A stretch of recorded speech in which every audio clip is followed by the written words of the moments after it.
चिंतनक्षण ही सूत्रे जगण्यातील हे अनुभवमय सार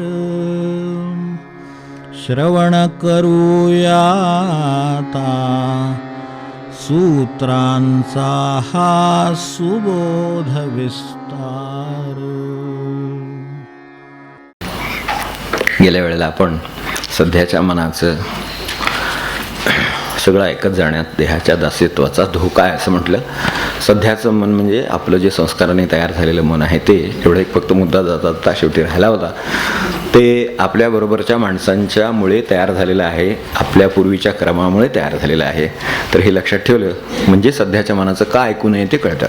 कारण त्या मनाच्या ऐकण्याला आलेली फळं आपल्याला आज अनुभवायला आलेली असतात. ती जर समजा समाधानाची असतील तर सध्याच्या मनाचं ऐकलं तरी सुद्धा चालेल.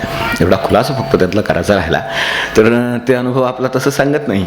तर असं जर अनुभव सांगत नसेल तर सध्याच्या मनाचं ऐकण्यात धोका आहे असं ओळखायला हरकत नाही. असं गेल्या वेळेचं आपलं चाललं होतं.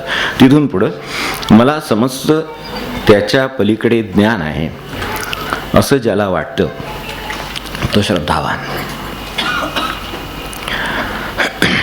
मला समजतं त्याच्या पलीकडे ज्ञान आहे, मला समजतं हे गृहीत धरूनच हे म्हटलेलं आहे. त्यामुळे आपल्याला काळजी करण्यासारखं काही नाही. अनेक वेळेला काय होतं धक्का बसल्यासारखं होतं सुरुवातीला, तसं होऊ नये म्हणून मला समजतं असंच म्हटलंय. त्यामुळे काही लोक तिथेच थांबण्याची शक्यता आहे. मला समजतंय त्यामुळे आता पुढचं वचनात काय फारसा अर्थ किंवा विचार करण्याचं कारण नाही. तर त्याच्या पलीकडे ज्ञान आहे त्यासाठी सावध केलं की मला समजतंच आहे, प्रत्येकाला समजतं आहे आपल्या परीनं. लहान मुलंच सांगतं मला ते समजतं असं लहान मुलाकडून सुद्धा आपल्याला ऐकायला मिळतं. मध्यमवयीन मोठ्याकडून मिळतं ते काही विशेषच नाही, पण लहान मुलचं सांगतं ते मला कळलं, कळते मला तेवढं असं असं काहीतरी ऐकायला मिळतं तर मला समजतं. तेव्हा ते विशेष नाही, त्याच्या पलीकडे ज्ञान आहे असं ज्याला वाटतं म्हणजे त्याला त्याची काय असतं. मला समजतं यामध्ये बऱ्याच गोष्टी आपण समजणाऱ्या गृहीत धरलेल्या आहेत. उदाहरणार्थ प्रपंचातल्या खाचाखोचा म्हणजे ते आता बऱ्याच लोकांना माहिती आहेत. प्रपंचात काय कुठे गडबड आहे आणि कुठे नाही आहे, कसा व्यवहार आहे आणि कसा नाही आहे हे सगळं खाचाखोचा माहिती आहेत.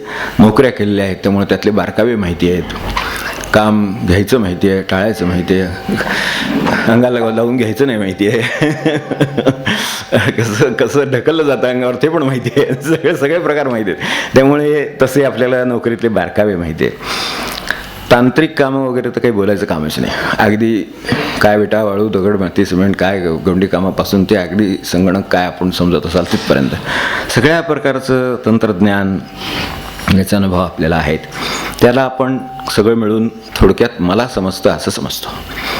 व्यावसायिक असतील अनेक गोष्टी असतील तर अशा ह्या सगळ्याला आपण प्रपंचाचा अनुभव असं समजतो.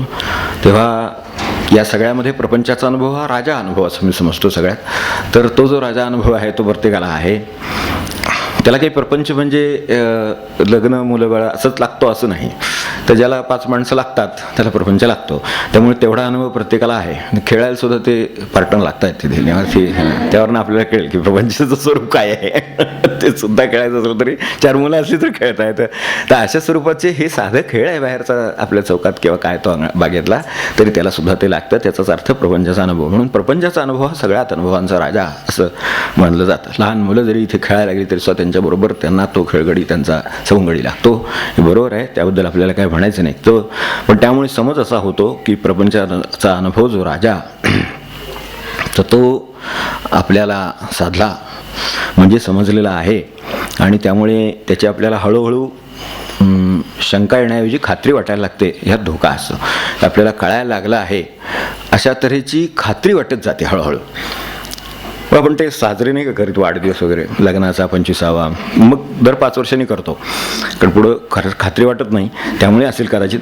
पण 30वा 35वा वगैरे असं 50वा 60वा 70वा काय असेल ते ज्याचं जेवढं त्याला वाटायला आलं तर तेवढं तशा तऱ्हेचं ते खात्री करतो. आणि प्रपंचाचं स्वरूप मला आता व्यवस्थित समजलेलं आहे असं आपल्याला वाटतं. ती गोष्ट मोठी आहे व्यवहारामध्ये, त्याबद्दल मी काही त्याला कमी लेखत नाही. पण इकडे समजण्याचा संबंध आहे त्याच्याशी आपल्याला काय त्याचा संबंध आहे ते बघायचं आहे. तर प्रपंचाचं स्वरूप मला समजलेलं आहे असं वाटणं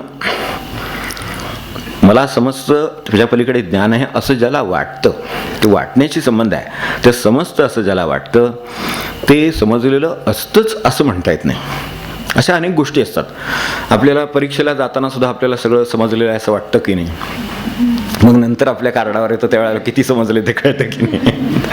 आता अशी प्रपंचात काही कार्ड देण्याची पद्धत नाही की किती समजलं आहे ते कार्ड आपल्याला आपल्या समाधानाच्या, आनंदाच्या, लोकांच्या आदराच्या या सगळ्याच्या रूपाने कळतात.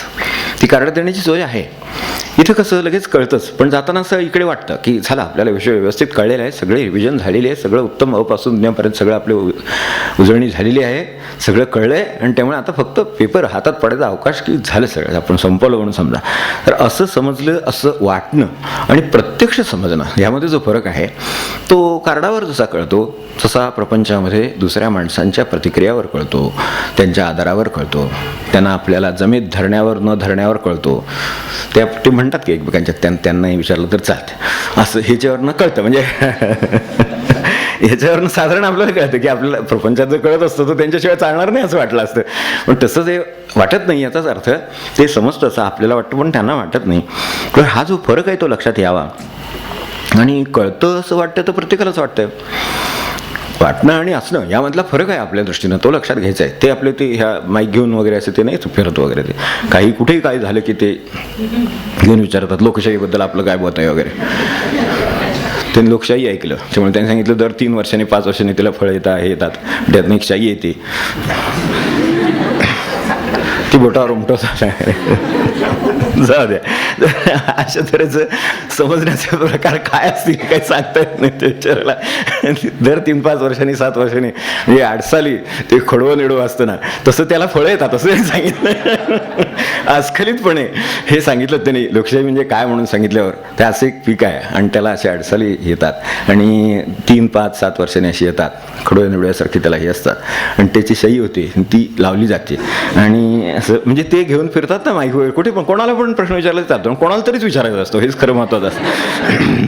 ज्याला कळतं त्याला विचारायला गेलं तर प्रॉपर प्रॉब्लेम होतो त्याचा, त्यामुळे त्याला काही विचारत नाहीत. कोणी रस्त्यावर चौकात वगैरे असं विचारतात. तर असं तऱ्हेनं जे विचारणं असतं आणि जे समजणं असतं आणि वाटणं असतं तर ते तसं ते समजणं नव्हे. ज्याला खरोखर समजतं त्याला हे समजतं की समजणं कसं आहे, एक पहिलं कळणं आहे. म्हणजे त्याचे टप्पे आहेत की आपल्याला कळतं, अनुभव येतात, कळतं, ठीक आहे. त्यानंतर तो अनुभव समजतो तेव्हा काही वेळेला आपल्याला माहिती कळते. समजा एखादं एक दुःखद निधन झालं तर आपल्याला निधन झालं हे कळलं. तर कळलं हे काय, हे पेपरमध्ये लिहिलेलंच आहे, बातमी आली आहे म्हणा, काय चौकट आली आहे म्हणा, काय तर त्याच्यावरनं कळलं. पण ते आपल्याला नीट समजलं आहे असं म्हणता येत नाही. हे गेलं कोण हे समजलं का? मग त्यावेळेला तो म्हणतो हो गरिबांचा कैवारी गेला. हां म्हणजे काहीतरी समजलं, नुसतं कळलं नाही. व्यक्तीचं निधन तर माणसाला समजू शकतं, तिथे लिहिलेलं असतं अमक्यांच्या गाडी निधन आहे काय अकस्मात काय ते हे काली उशिरा काय ते सगळं असेल ते जे काय झालं ते कळलं. हे नुसतं साधं कळणं झालं. मग समजणं झालं की ते गरिबांचा कैवारी गेला, अमकं झालं तमकं झालं. त्याच्या पुढे काहीतरी अजून समजण्याचा भाग कळण्याचा राहिला आहे ते कळलं. त्यानंतर काय होईल तर त्यानंतर त्याचं ज्ञान होईल.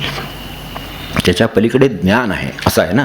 तर नुसतंच हे गरिबांचा कैवारी गेला तर त्याच्यावर एक भाषण करता येईल फार तर जाऊन. अजून जर तिकडे असेल वेळ द्यायची तर तिथे सुद्धा असतात, तर त्यावेळेला तिथे भाषण करता येईल. फार तर आवड असली तर आणखीन चांगलं करता येईल. तर ते जे असेल ते करता येईल. मग त्याच्यात हे सगळं वर्णन करता येईल. पण ह्यांनी ते ज्ञान झालं असं म्हणता येईल का खऱ्या अर्थाने? तर समजलेलं आहे, कळलं. मग आता समजलं तेही कळलं, काय ते गुणधर्म काय ते सगळे कळले आपल्याला, किंवा काय ते गुणदोष कळले, किंवा उंची कळली, अमकं खाल्लं तमकं झालं, सगळं झालं, व्यक्तिमत्वाची उंची कळली वगैरे वगैरे. त्यानंतर ज्ञान होतं.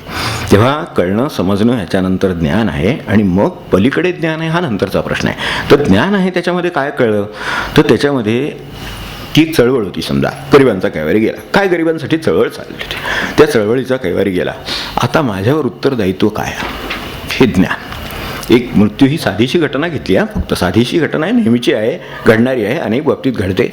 या चळवळीची माझं नातं काय, त्याच्यात मी आता काय करायला पाहिजे, माझ्यावर कोणती जबाबदारी वाढली, आता मी कृती कोणत्या करणार की ज्यामुळे ही पोकळीत मी काय भर घालू शकेन, मी काय करू शकेन, हे ज्याच्या डोक्यात आलं आणि त्याच्यानंतर त्यांनी त्या कामाला सुरुवात केली.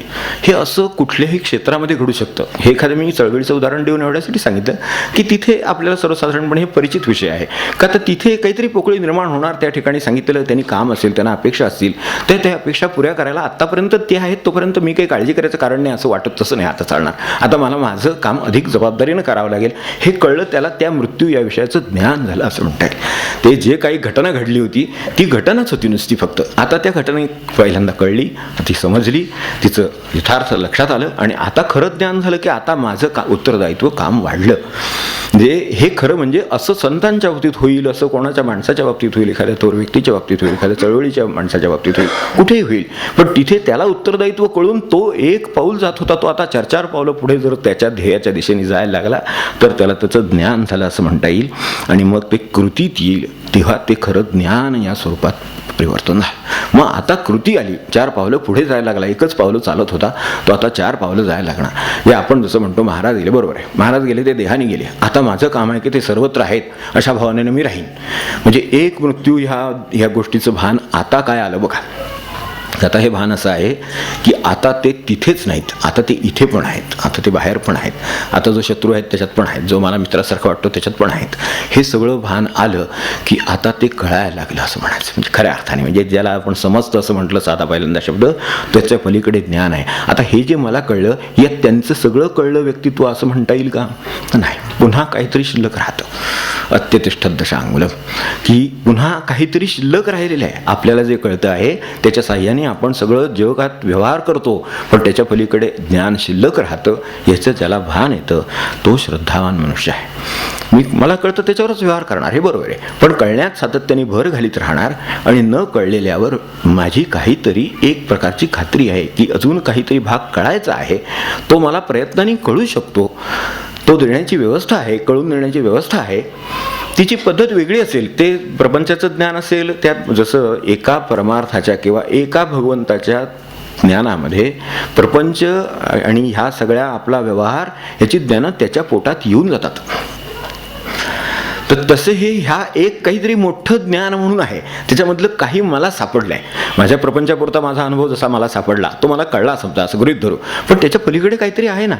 आपली ज्या वेळेला एखाद्या गोष्टीबद्दल तक्रार असते त्यावेळेला आपल्याला ती व्यवस्था नीट कळलेली नाही असा त्याचा अर्थ असतो. कारण ते व्यवस्थेत गेल्यानंतर म्हणून आपण म्हणतात तुम्ही ते करून बघा म्हणजे तुम्हाला कळेल, असं जे सांगतात अनेक ठिकाणी सांगायची वेळ येते. तुम्ही त्यात पडा म्हणजे तुम्हाला कळेल काय आहे ते, तुम्ही राजा व्हा म्हणजे तुम्हाला काय ते कळेल की ते काय असतं, तिथे सोन्या काटेरी मुकुट आहे का, सोन्याचा मुकुट आहे तिथं बसल्यावर कळेल असं जे म्हणतात ना. किंवा जे आपापल्या परीनं अगदी विद्यार्थ्याचं यांचं सगळ्यांना जो कुटुंबाचा प्रमुख आहे त्याचं कुटुंबाचं जसं जे असेल ते त्या जागी गेलात म्हणजे कळेल असं जे आपण म्हणतो. तेव्हा जावे त्याच्या वंशात तेव्हा कळे हे जे आलं ते त्यातून आलं की तिथे गेल्यानंतर आणखीन काहीतरी ज्ञान होतं. नुसतं पाहणाऱ्याला वेगळं असतं आणि प्रत्यक्ष त्यातून जाणाऱ्याला वेगळं असतं आणि त्याच्याही पलीकडे कितीतरी ज्ञानाचा भाग शिल्लक आहे असं ज्याला वाटतं आहे. तेव्हा गोष्टी अशा आहेत असं लक्षात ठेवू आपण की हे जे आपल्याला वाटतं आहे त्याच्या साह्याने व्यवहार करावा याबद्दल दुमत नाही आहे, पण त्याच्या पलीकडे काहीतरी आहे असं वाटत असलं पाहिजे. मला जे वाटतं आहे, मग घरामध्ये समजा एखादा वाद किंवा घरामध्ये किंवा आपल्या मित्रामध्ये काही एखादा संघर्ष आहे तर त्याचं कारण काय आहे की माझं बरोबर आहे असं मला वाटतं. म्हणजे माझ्याकडे जे ज्ञान आहे ते पुरेसं आहे आणि त्यानुसार घेतलेले निर्णय बरोबर आहेत असं मला वाटतं. मग पलीकडे असलेल्या ज्ञानाचं काय झालं, ते पलीकडे काहीतरी ज्ञान आहे ते कदाचित बरोबर असू शकेल असं लक्षात ठेवून ते काय आहे ते समजून तरी घेतलं पाहिजे. मग कदाचित आपली भूमिका बदलून घ्यावी लागण्याची शक्यता आहे. हे ज्यांनी गृहीत धरलेले तो श्रद्धावान मनुष्य आहे, कारण त्याचा तिथे राहिलेल्या सत्यावर श्रद्धा आहे. त्याची श्रद्धाचा अर्थच मुळात शब्द निघाला आहे तोच सत्यपासून निघालेला आहे, तो सतमधून श्रद्धा शब्द निघालेला आहे. त्यामुळे त्याची सुरुवातच सतमध्ये आहे. तर सतचं आकलन आपल्याला जर पूर्ण गोष्टीचं आकलन जर आपल्याला झालेलं नाही तर तिच्याबद्दल एक तर न बोलणं आणि नसेल तर त्याबद्दल खात्री बाळगून आपला व्यवहार करीत राहणं आणि जास्तीत जास्त मिळवण्याचा प्रयत्न करणं. त्यासाठी लागणारे गुण जे लागतात, नम्रता असते किंवा शिकण्याची वृत्ती असते म्हणजे जिज्ञासा असते, हे सगळं बाळगणं हे सगळं आपलं काम आहे. तेव्हा त्या दृष्टीनं की याचे पाया आहे ज्ञान हा पाया आहे, प्रत्येकाच्या व्यवहाराचा ज्ञान हा पाया आहे हे नक्की, पण त्याच्या मर्यादितपणाचं भान ही त्याच्याबरोबर दुसरी गोष्ट हवी. पहिली गोष्ट पाया ज्ञान. ज्ञान म्हणजे आता आपण ज्ञान म्हणून त्याला जे काय समजणं कळणं सगळे फरक सांगितले. तर त्या दृष्टीनं जे काय आहे, आता मी व्यवहार करायला बाहेर जाणार तो मला उजवीकडे गेल्यानंतर चौक येणार, हे भान आहे, ज्ञान आहे मला, बरोबर, आणि तरच व्यवहार होईल हेही खरं आहे. किंवा काय डावीकडे जायचं असेल तर डावीकडे वळावं लागेल हे मला ज्ञान आहे, हे बरोबर, हे आपण साधं ज्ञान समजतो, अगदी प्रापंचिक व्यवहारिक ज्ञान. पण त्याच्याबरोबर त्याला एक मर्यादा आहे. कदाचित इथे गेल्यानंतर रस्ता बंद असला तर काय करायचं, मग हे मर्यादा आहे. मग तो मनुष्य सांगतो तुम्ही तिथून पुढे जा, मग नवड्यात जा, तिकडनं रस्ता आहे, इकडनं रस्ता, ह्या बाजून गेला तरी वळून गेल्यावर तिथंच जायला होतं. हे आपल्या ज्ञानावर असलेल्या मर्यादांचं भान, की दुसरा अजून मार्ग त्याला आहे, त्या बाजूने जाता येतं, तिकडे प्रकाश आहे, इकडे नाही आहे, हे सगळं जे ज्ञान आहे असं व्यवहारात, साध्या व्यवहारात अडतं, तर मोठ्या व्यवहारात जिथे भगवंताचा प्रश्न आहे तिथे किती अडेल. म्हणून पाया ज्ञान हे बरोबर, पण त्याच्या मर्यादितपणाचं भान हा दुसरा टप्पा. आणि तिसरं जो कर्ता आहे, ज्याला हे ज्ञान सगळ्याला होतं, तर तो सतत भानावर आहे करता. हे टप्पे आहेत त्याचे, की ज्ञान मर्यादित आहे, ज्ञान हा पाया आहे, पण तो मर्यादित आहे हे लक्षात ठेवून काम करतो, आणि करता सतत भानावर आहे. करता एक क्षण भानावर नसला तर अपघात होतात की नाही. एक क्षण फक्त भानावर नसतो. आपण आत्ता किती रोज पेपरमध्ये वाचतो, तो 1 किंवा 2 क्षणच भानावर नसतं. काय फार मोठं लागत नाही त्याला, एक क्षण. ते म्हणतो ना पहाटे 3:45 वगैरे ना मुक्त डुलकी आली, किती डुलकी आली असेल, एक क्षण फक्त, की ते कुठेतरी गेलं, त्या ह्याच्यावर गेलं, झाडावर गेलं, अमक्यावर गेलं, दुभाजकावर गेलं, गेलं, काहीतरी गेलं, ते किती क्षण असतं. म्हणून भान या गोष्टीला आपल्याकडे महत्त्व जास्तीत जास्त दिले, की भान. तर ते भान राहावं हा तिसरा मुद्दा. म्हणजे हे सगळं होणार आहे, पण हे व्हायला जो करता आहे तो भानावर आहे. आणि ज्या कल्पना आहेत आपल्या, ते त्याच्यामध्ये जे असीम आहे त्याच्या फक्त कल्पना आपल्याकडे असू शकतात. त्याच्याबद्दलचा अनुभव यायला प्रयत्न करावे लागतील. जे असीम आहे, जे मानवी बुद्धीच्या मर्यादेच्या पलीकडे राहतं सारखं. मानवी बुद्धीची मर्यादा म्हणजे घरातल्या माणसाचं आपल्याला सांगता येत नाही, हो की नाही. जवळ ज्याच्याबरोबर तुम्ही नोकरी केली 22 वर्ष, त्याचा स्वभावाचं सांगता येत नाही, ह्याला होय सांगितलं म्हटलं तर करेल का नाही, ह्याची गॅरंटी नाही देत आहेत. ते ऐकण्याची शक्यता आहे असं म्हणतात, पण हा सांगितल्यावर होय म्हणेल आणि हा करील असं सांगता येत नाही. असं आपल्यात घरात नाही, व्यवहारात नाही, तुमच्या प्रपंचात नाही, याच्यात नाही, व्यवसायात नाही, कुठे नाही सांगता येत. इतकी मानवी ज्ञानाची जो परिस्थिती आहे, अवस्था आहे, तर ती ओळखून राहिलेलं बरं की नाही.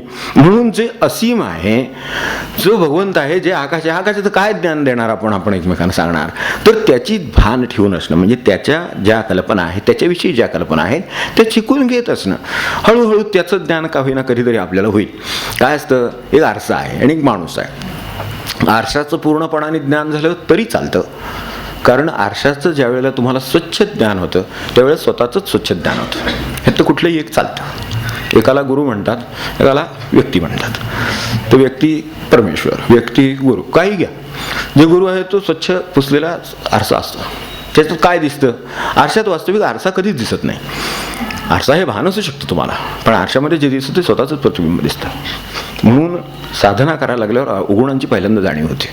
अनेकांना अस्वस्थता येते त्यामुळं, की पूर्वी इतका मी खूपच चांगला वाटत होतो, पण हे सगळं करायला लागल्यापासून मला जरा शंका यायला लागली, की मी रागीट आहे की काय, फारच लोभी आहे की काय, असं वाटायला लागलं. म्हणजे बरोबर आहे, कारण आरशात उभे राहिला देवाच्या समोर म्हणल्यानंतर दिसायला लागणारच की एक गोष्ट. इतके दिवस काय बघितलंच नाही कशात, मग ते कसं दिसेल, ते आता दिसायला लागलं. म्हणून ह्यातला आरसा किंवा हे आता क्षणभर आरसा फुटला अशी कल्पना करू, थोडीशी कल्पना चालवून बघू, की क्षणभर आरसा फुटला समजा, तर काय होईल, तर तुकडे तयार होतील. आता तुकड्यामध्ये पूर्ण स्वरूपाचं आपल्या दर्शन होईल का, नाही. ते प्रपंचाची अवस्था आहे ज्ञानाची, ती विज्ञानाची अवस्था आहे. काय होईल, तो उत्तम प्राणीशास्त्रज्ञ आहे, पण वनस्पतीशास्त्राचं आपल्याला माहिती आहे. असं आहे, तुकडे आहेत ज्ञानाचे. तिथे तुकडे नाही आहेत, ते एक सलग आरसा आहे. जसेच्या तसे तुम्ही आहात तसे दिसतात. आता ह्यात तुम्ही स्वतःला दिसतात का तुम्हाला स्वच्छ आरसा दिसतोय, ह्याला महत्त्व काहीच नाही. यातलं काही एक दिसलं तरी चालेल. जे दिसल्याने तुम्हाला आनंद होतो ते आरसा दिसल्याचा असू शकतो, नाही तर स्वतःचं दर्शन झाल्याचा आनंद असू शकतो. यातलं काहीही तुम्ही घ्या. म्हणून आपल्याकडे शेवटी वेणा पावली पूर्णविराम आपला काल ज्ञानेश्वरीत विषय निघाला ना, शरणही वेणा आत्मा रामा. वास्तविक उपासना रामाची, पण शरणही वेणा कोणाला, आत्मा रामाला. वास्तविक समर्थांच्या वरती एवढं हे आहे, पायाचं काय देह ठेवला इथपर्यंत श्रद्धा आहे. अनेकांचं असं आहे. आत्ता अवधूत महाराजांची पुण्यतिथी काल परवा होऊन गेली, काल त्यांचं स्मरण करायचं राहिलं. तर आत्ता आपण अभंग म्हटला. तर या प्रत्येकाला त्यांनी जिथे गेले तिथे, आणि मला म्हणजे इतकं सांगायला हरकत नाही, आश्चर्य वाटेल आपल्याला, ह्या अनेक असंख्य अनुभव असतात, पण आश्चर्य वाटेल त्यांच्या गुरूंच्यावर म्हणजे पंत महाराजांच्यावर आत्यंतिक प्रेम होतं. ते कधी गेले आणि गुरुचा फोटो जवळ नाही असं कधी झालं नाही. तो गुरूंचा फोटो जवळ असायचा, तर ते त्यांचं ज्या वेळेला कीर्तन असतं त्यावेळेला ते तिथे तो गुरूंचा फोटो समोर ठेवीत आणि कीर्तन करीत. तेव्हा मूळ दत्तपंथ, मग हे पंत महाराजांचा फोटो ठेवायचे आणि मुंबईत कीर्तनं महिना कीर्तनं चालायची. आणि उत्तम ही जी आत्ता चाल म्हटली ही आपण त्यांच्याकडची म्हटली मुद्दाम, म्हणजे त्यांची आठवण व्हावी, त्यांचं स्मरण व्हावं म्हणून त्यांच्या परंपरेत दिलेली चाल आहे ती म्हटली होती. आपण एक शांत असलेली चाल वेगळी मुद्दाम त्याच्या भावासाठी वेगळी दिली, पण ही मुद्दाम म्हटली. तर आश्चर्याची सांगायची गोष्ट म्हणजे मी स्वतः अनुभवलेलं म्हणून सांगतो, ते बाकीचं ग्रंथामध्ये असेल, तर त्यांच्यामुळे पंत महाराजांची आज जे सगळं मुंबईपर्यंत जो परिसर किंवा तिकडे जळगाव भुसावळ इकडे जे पंत महाराजांचं सगळं पोचलं वाङ्मय, हे सगळं त्यांच्यामुळे तिकडे पोचलेलं आहे. ही सगळी अवधूत महाराजांची कृपा. ते खरंच इकडे करून वाढ, तिथून हे ठीक आहे, एक वेळ बेळगाव वगैरे हे ठीक आहे, म्हणजे पंत महाराजांचा गाव ठीक आहे, पण हे कुठे 40 गाव आणि भुसावळ हा भाग कुठे आहे? पण ते तिकडे जे एकदा गेले कीर्तनाच्या निमित्ताने, ते लोकांनी जे ठेवून घेतलं ते तिथेच राहिले आणि तिथंच सगळा पंत महाराजांचा प्रसार झाला. कारण ह्यांच्या गुरुशिवाय समोर ते ठेवल्याशिवाय ह्यांचं कीर्तनच नाही.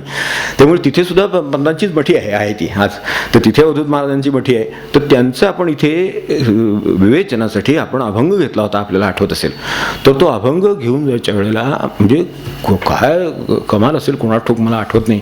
आमच्याकडे एक ग्रस्त पूर्वी पंतांच्याकडे जाऊन आलेले आहेत, आपल्याकडे इथे उपासनेला येतात, तर ते ग्रस्त पंत महाराजांकडे जाऊन आले. त्यांनी पंतांचा एक फोटो आणला होता, एवढासा छोटा, एक पालखी, तसं एक फार छान सुंदर हे केलेलं होतं. ती पालखी पण आहे, गे कोणाकडे तरी, तर त्याच्यात तो फोटो ठेवलेला वगैरे, अशी छान एक छोटीशी वस्तू, म्हणजे ज्याला आपण शोभेची वस्तू म्हणू फार तर, पण ती तशी होती, ती घरात होती, त्याच्यातला फोटो ठेवून घेतला, ती वस्तू कोणाला आवडली त्यांना देऊन टाकली. तर तो फोटो तिथे होता आणि तो आमच्या खूप ह्या सगळ्या ह्याच्यात ठेवलेला होता. आणि ज्या दिवशी मी हे सगळं निघालं, ते अवधूत महाराजांचा फोटो नाही आपल्याकडे. मग तो जो होता त्याचा मोठा करून बघितला, आज जाऊन आला, ते भुसावळला, तिथे जाऊन त्यांचा फोटो घेऊन आला, ते आणलं, ते समोर ठेवलं. आणि नमस्कार करायला त्या दिवशी मी गेलो, तर त्या सगळ्या आमच्याकडे एवढं सगळं ते डाळलेलं, ते पुस्तकं देवरद्दीन सगळं, हे सगळ्या व्यवस्थेमध्ये आमचे तिथे नमस्कार करायला गेलो आणि ते त्यांचं फोटो खाली पडला आणि तो फोटो पंत महाराजांचा होता. मी निघालो होतो फक्त सांगायला की आता ते तुमचं कळवाली शांती सांगायला निघाल्याबरोबर फोटो पडला हातात. अवधूत महाराजांचा तो बरोबरच घेतला होता, पण पंत महाराजांचं स्मरण राहिलं नाही क्षणभर. तर पंत महाराजांचा तिथून आलेला मागे 2-4 वर्षापूर्वीचा तो तिथे कुठेतरी अडकवलेला फोटो होता, तो खाली पडलेला फोटो म्हणून वर बघून बघितलं, तो पंत महाराजांचा फोटो. काय त्यांचं त्यांच्यावरती प्रेम असेल आणि कसं ते झालं असेल हे कल्पना येत नाही, पण ते झालं ही गोष्ट खरी मात्र आहे, म्हणजे समोरच झालेली गोष्ट आहे. तेव्हा माझ्या लक्षात आलं की जर अवधूत महाराजांचा फोटो न्यायचा असेल तर बरोबर पंत महाराजांचा नेला पाहिजे. जाताना इथून बरोबर दोन्ही फोटो घेऊन गेलो होतो. आपल्या शाळेमध्ये ते शिबिर झालं त्यावेळेला, ज्यावेळी कळवाली शांती घेतलं होतं तेव्हा.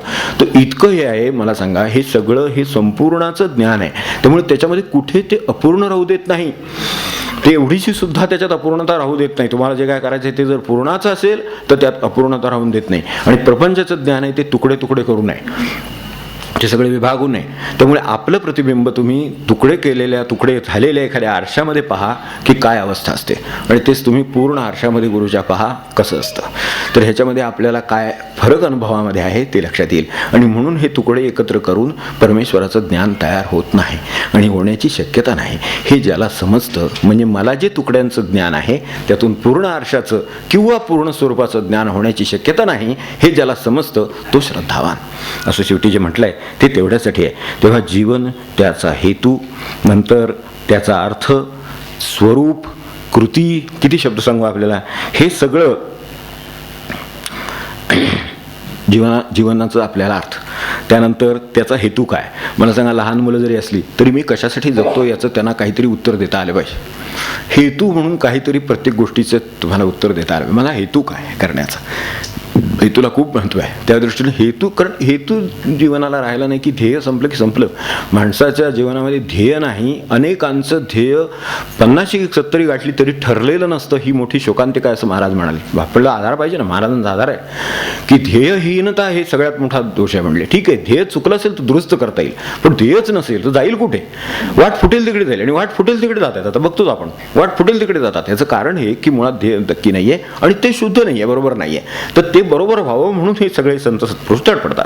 तर त्याच्यातलं जीवन, त्याचा हेतू, आता ठीक आहे शाळेपर्यंत आहे, तो उत्तम मार्ग आहे त्याचं ध्येय असेल कदाचित, उत्तम नोकरी कदाचित त्याचं ध्येय असेल, उत्तम व्यवसाय ध्येय असेल, काय त्याला जे काय करायचं असेल ते सेवा ध्येय असेल, कुठलं असेल ते, तर ते ध्येय असेल. त्यानंतर त्याची स्वतःची कर्म, त्या कर्मांचं स्वरूप त्याला कळलं का, त्यासाठी लागणाऱ्या कृती त्याच्या चालू आहेत का, त्यावरून पूर्ण आणि सत्य स्वरूप कळण्याची त्याची काही इच्छा आहे का, त्यावर पुढचं सगळं ठरेल की हे मी सगळं करतोय खरं, पण हे तुकडे तुकडे आहेत, मला शेवटी पूर्ण आरशात दर्शन झालं पाहिजे, असा मला पूर्ण आरसा समोर यावा असं कोणाला वाटतंय का, तर त्याच्यासाठी हा परमार्थ आहे. कदाचित तो आपल्याला पूर्वी कल्पना नसेल, पण हा समोर यावा आणि आला तर त्याच्यामुळं होऊ शकेल.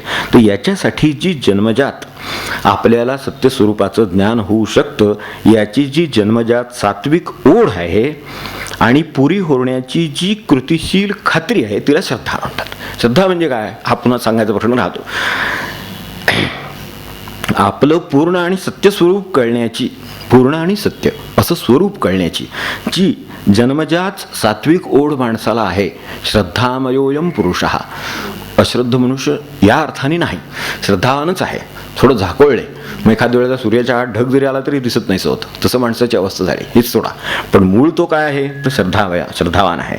तर या अर्थाने पूर्ण आणि सत्याचं स्वरूप कळण्याची, सत्य स्वरूप कळण्याची जी जन्मजात सात्विक ओढ आहे आणि ती पुरी होण्याची जी एक कृतिशील अशी खात्री आहे, काहीतरी कृती करायला पाहिजे, त्याच्याशिवाय ही खात्री अस्तित्वात येणार नाही, तर ती कृती करायला पाहिजे. ती कृतिशील खात्री म्हणजे श्रद्धा आहे असं लक्षात ठेवायला हरकत नाही. टोटल होल व्ह्यू हे त्याचं स्वरूप आहे, पार्ट्स नव्हे. तर हे सगळं आहे, हे ज्याला कळतं किंवा लक्षात येतं निदान, तो हा श्रद्धावान मनुष्य आहे. म्हणून मला जे समजतं ते जे सुरुवातीला आता आपण प्रपंचाचं ज्ञान म्हटलं, तिथं आणि ह्या ज्ञानामध्ये किती अंतर आहे याची फक्त कल्पना ठेवू आपण डोळ्यास. आपल्याला वेळ तेवढाच आहे. ते ज्ञान आणि आत्ता आपण बोलतो आहोत ते ज्ञान आणि जी खात्री म्हटलं, कृतिशील खात्री म्हटलं, त्या खात्रीच्या मध्ये किती अंतर आहे तेवढं आपल्या डोळ्यासमोर असू दे की जगामध्ये एवढं आहे मोठं काहीतरी, एवढं जरी आपल्याला कळलं तरी सुद्धा खूप झालं. ते नेहरू तारांगणात जाऊन दाखवतात ना, हाय बाबा एवढं, हे एकदम माणसाला कल्पना काहीतरी विश्व होणं आहे. एखादी दुर्बीण लावल्यावर कसं होतं, बाप रे प्रचंड आहे सगळं, असं होतं ना, तर तसं हे स्वरूप असेल कदाचित, पण हे असं आहे एवढं खरं. आणि त्यामुळं मग जे लौकिक छोटे छोटे आपले प्रसंग संघर्षण काय करतो तो नामकथम काय ते सगळं लहान होतं जरा. आहे खूप मोठं विश्व आहे, त्यामध्ये ही हालचाल किरकोळ आहे असं वाटेल. जेव्हा तुम्हाला मोठा व्ह्यू कॅनव्हास मिळतो त्यावेळेला छोटे छोटे आहेत ते ठिपके दिसायला लागतात. जवळ याल, छोटा व्ह्यू घ्याल, तो प्रत्येक गुणदोष एवढी एवढी एवढी एवढी दिसायला लागतात. एवढासा ठिपका सुद्धा एवढा मोठा दिसतो जवळ धरलाय म्हणून. तिकडे लांब गेला की काय दिसत नाही, दिसत ठिपका सुद्धा दिसत नाही. तसं ती दुःख जीवनात दिसत नाहीत, जीवनात दुःख नसतात असं नाही, पण कॅनव्हास एवढा मोठा असतो की तो ठिपक्यासारखी दिसतात. दिसलीच तर मोठ्यासारखी याच्यासारखी दिसत नाहीत, आकारासारखी दिसत नाही. कारण का, तर ती तेवढ्या लांब धरली आहेत, कॅनव्हास मोठा घेतलेला आहे, तर तसा घ्यावा. तेव्हा हे आपण लक्षात ठेवू. आणि हे जे ज्ञान आहे, समग्र ज्ञान आहे, ते प्रपंच आणि जे नेहमीचं आपलं विज्ञान आहे ते पोटात घेतं त्याच्या, ते जसं ते तुकडे सगळे त्या आरशाचेच असतात मूळ, हे बरोबर आहे, त्या मूळ आरशाचेच तुकडे आहेत. त्यामुळे त्यात ते सगळे तुकडे येऊन जातात, पण तुकड्यात मात्र आरसा येत नाही, एवढं लक्षात ठेवू. पूर्णाची शक्यता त्यात नाही प्रतिबिंब पडण्याची, ते त्यासाठी पूर्ण आरसा लागेल, एवढं लक्षात ठेवलं तरी चालेल. तेव्हा एक लक्षात ठेवू शेवटी की वर्षांचा साठा म्हणजे वय नव्हे, हे आपल्याला माहिती आहे, निदान इतरांच्यावरून तरी माहिती असेल, जाऊ दे. तर वर्षांचा साठा म्हणजे वय नव्हे, वस्तूंचा साठा म्हणजे घर नव्हे, बरोबर. वस्तूंचा साठाला घर म्हणता येईल का, जसे अनेक वस्तू संग्रहालय आहेत, तर त्याचा अर्थ ती घर आहे तसं म्हणत नाही. जिथे कदाचित झोपडीत काय नसेल आणि एखाद्या मडक्यात पाणी भरून ठेवले, वरती एखादं हे ठेवले, भगवणं ठेवले किंवा हे ठेवले आणि त्यातनं पाणी पितोय आनंदाने, बोलून चौकशी करून 2 शब्द विचारून, ते जे आहे ते घर. मग हे जो घर आहे तो वस्तूंचा साठा म्हणजे घर नव्हे. तसं वस्तूंचा साठा घर नाही आणि नुसत्या घटनांचा साठा म्हणजे ज्ञान नव्हे, एवढं लक्षात ठेवलं तरी चालेल. घटनांचा साठा खूप होतो, पण ते म्हणजे ज्ञान नव्हे. आपल्याला त्या समजणं, जी आपल्याला पलीकडे राहिलं आहे त्याचं भान असणं आणि त्यानुसार काहीतरी कृती आपली त्या दिशेनं जाण्याची असणं आणि त्यामध्ये पूर्णत्वाची शक्यता माझ्या क्षणी माझ्या अंगी ठेवलेली आहे आणि ती मुलात आणीन याची खात्रीपूर्वक प्रयत्न, ती श्रद्धा आहे. तर तेवढी आपल्या जीवनामध्ये असू दे. ती श्रद्धा असली तर काय होतं की श्रद्धा जिवंत राहिली म्हणजे मनुष्याला समाधान राहतं की मी त्या दिशेनं वाटचाल करतोय. एखादा हे लांबचं असलं, गाव लांबचं असलं तरी चालत असलेला मनुष्य समाधानी असतो, मी चालतोय. म्हणजे किती चाललोय याच्यापेक्षा किती कमी राहिले. जरी 1000 किलोमीटर असले 2च किलोमीटर गेला असला तरी ते आता 1000 राहिलं नाही. 4 आकडी संख्या नाही राहिली, आता 998 राहिले. ठीक आहे, ते 900 होईल, ते 800 होईल, 700 होईल, असं होणार आहे त्याचं. याची जी खात्री आहे त्यापोटी त्याच्यात ते समाधानाची वाढ होत असते. तशी साधनेमध्ये होत असते, तशी श्रद्धेने साधनेमध्ये आपल्या समाधानाची वाढ होत राहत असते. तर ती वाढ व्हावी म्हणून हे सगळं आहे. आता थांबतो इथं, कारण आपली वेळ झालेली आहे आधीच.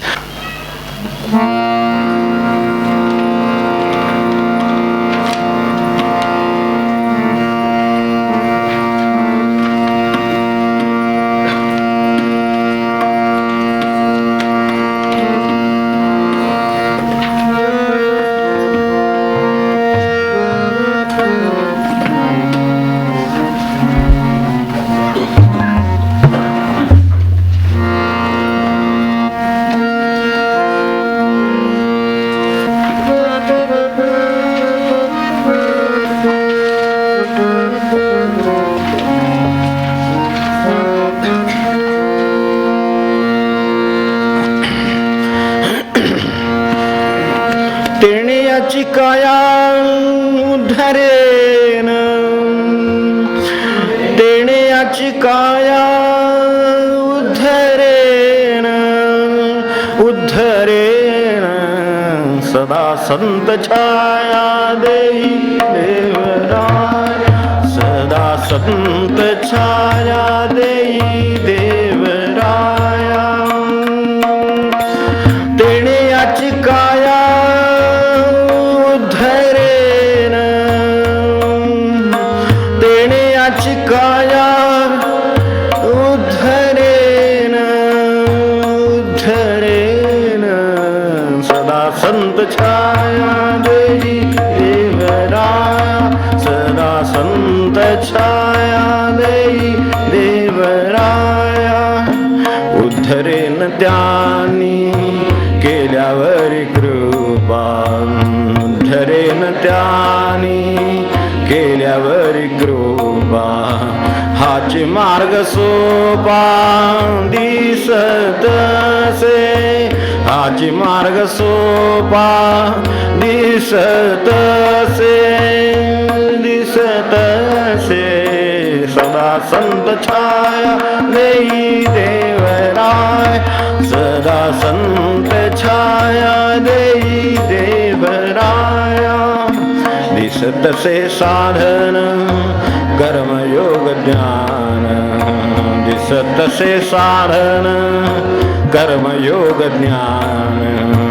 अवघे हे कठीण वाटत से, अवघे हे कठीण वाटत से, वाटत से सदा संत छाया देई देवराया, सदा संत छाया देई देवराया. वाटत से शरण जाणे ही कठीण, वाटत से शरण जाणे ही कठीण. माझे मज मी पण आड येते, माझे मज मी पण आड येते, आड येते सदा संत छाया देई देवराय, सदा संत छाया देई देवराया. आड येते त्याला सगुण उपाय, आड येते त्याला सगुण उपाय. सावलीसी जाय संतांची या, सावलीसी जाय संतांची या, संतांची या. सदा संत छाया देई देवराया, सदा संत छाया देई देवराया. संतांची ठाई अपार हृदया, संतांची ठाई अपार हृदया. दीना उद्धराया राखतील, दीना उद्धराया राखतील राखतील सदा संत देई देवराय सदा संत छाया देई देवराया तेणे याची काया उद्धरेन तेणे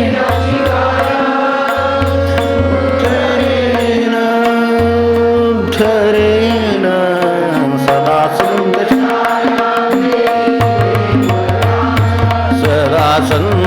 छाया सदा संत छाया सदा संत छाया देई देव जानकी जीवन स्मरण जय जय राम